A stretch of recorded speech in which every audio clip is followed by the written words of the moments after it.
Hey, good afternoon, YouTube. It's me, Chris, and you are watching Coins in the Wild. And today I wanted to talk to you about pre-modern U.S. coins. I wanted to talk about the surge in or uprise in values. You might have noticed this in the last week or two that pre-modern coins are rising in value. And what we mean by that is just any coin that was minted prior to the year 1965. We're seeing a rise in values. So this is more like just a kind of a question discussion. What do you think? Why are the values rising? My first thought was, well, it was because the price of silver might be going up, and so you're seeing a move into pre-modern coins.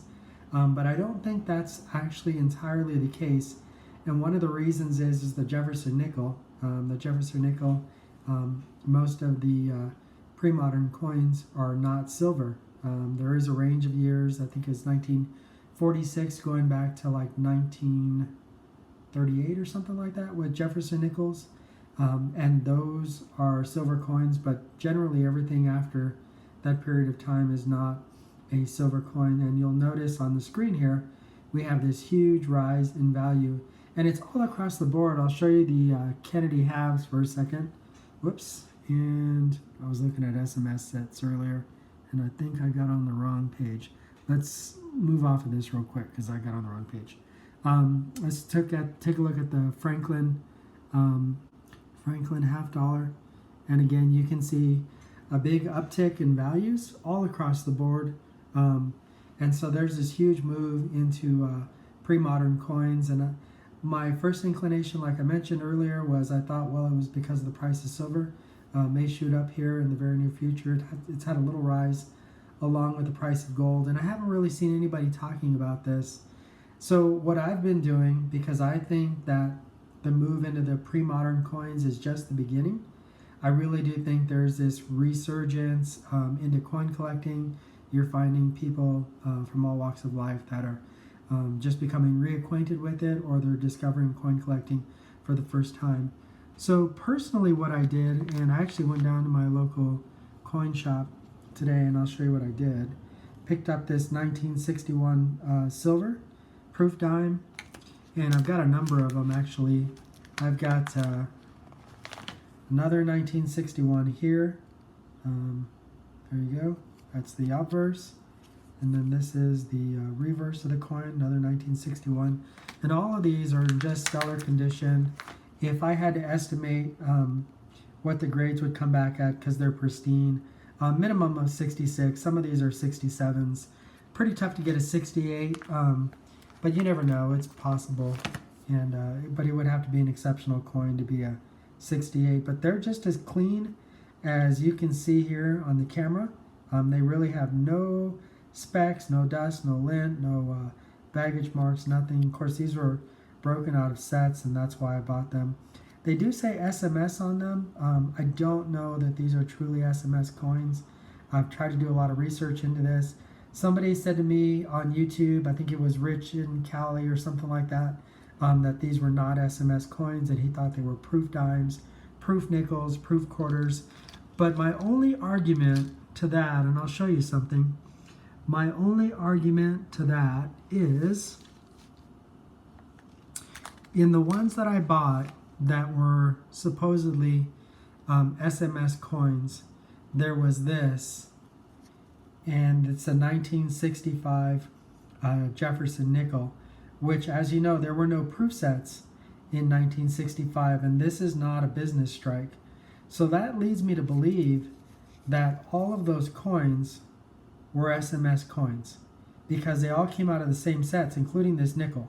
So I do appreciate Rich and Cali. I mean, he has much more experience than I do. I've seen some of his videos, and I enjoy it. Rich, if you're watching this channel, I do appreciate your feedback. No hard feelings. Certainly can always learn from somebody else. So thank you for having your input and sharing that with me. But just giving you a look at this coin, this is what makes me believe that those are SMS coins. Of course, you can tell that this has a touch of a satin finish on it. That doesn't look like there's any kind of moisture there. It's just kind of a little shadowing or something, maybe on the plastic or something. When you look at it up close, it really doesn't show any moisture or anything like that. And there you go. I'm focused in on it. So that may have just been the camera on my iPad. But I wanted to share this with you because Rich had said that he thought that those were not SMS coins, that they were proof coins. And in all actuality, he could be right.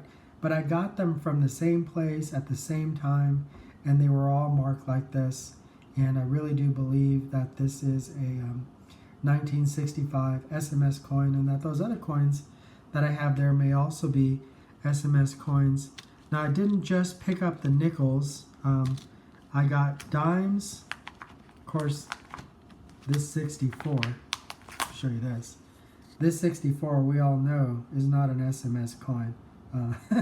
If that was the case, that'd be pretty remarkable. And this would be extremely valuable. But we know that that's not the case. But I did get a bunch of these proof coins, and I went down to my local coin dealer today, and I picked up that 1961 proof dime. I had saw it there for a while. You can see this has a nice cameo. You can catch that in the light. I picked up that dime because I knew, even though he was asking $1 or $2 for the dime, that it was actually worth some money. And I didn't pull that particular search up when I was searching for this information, but you can look that up for yourself. They're going up in value. It could be $40, $50 coin. I picked it up for $1 or $2. So the whole reason for this video is you can see there's this move into these pre-modern U.S. coins, and to me, a move like that is just an initial indication that something else is going to move later. When the pre-moderns move up, it won't be long to follow that the modern coins will rise up in value. So what I did, and I'm going to pick up my iPad, see if you can follow me for a second. What I did this weekend is I found a guy that was getting rid of all of his proof sets and his mint uncirculated sets.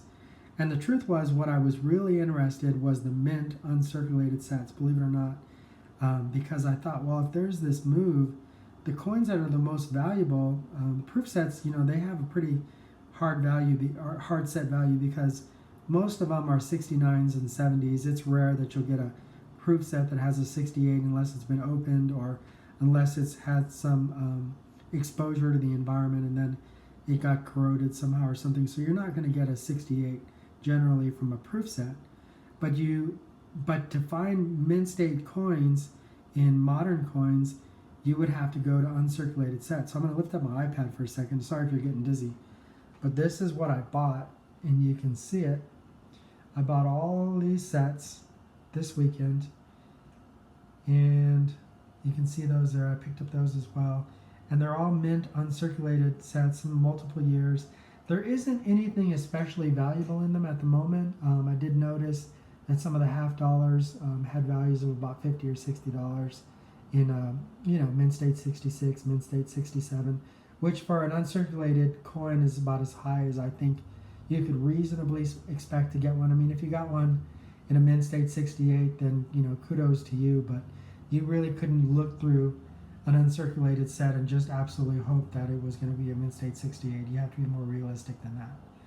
But I want to show you, I bought approximately, I guess if you add up everything, I bought 42 or 43 sets of coins this weekend, and there's some that are hidden behind my laptop. You can't see them, but you can see all the years that I bought there. I think that last one back there was in 83.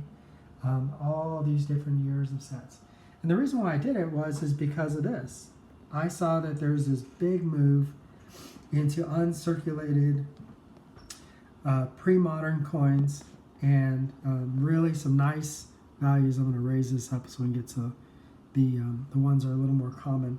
These are the 1961s through, and you can see it. I mean, it's just all across the board. It isn't just 1 year. It's not a proof 70, proof 69. It's everything starting from the bottom up.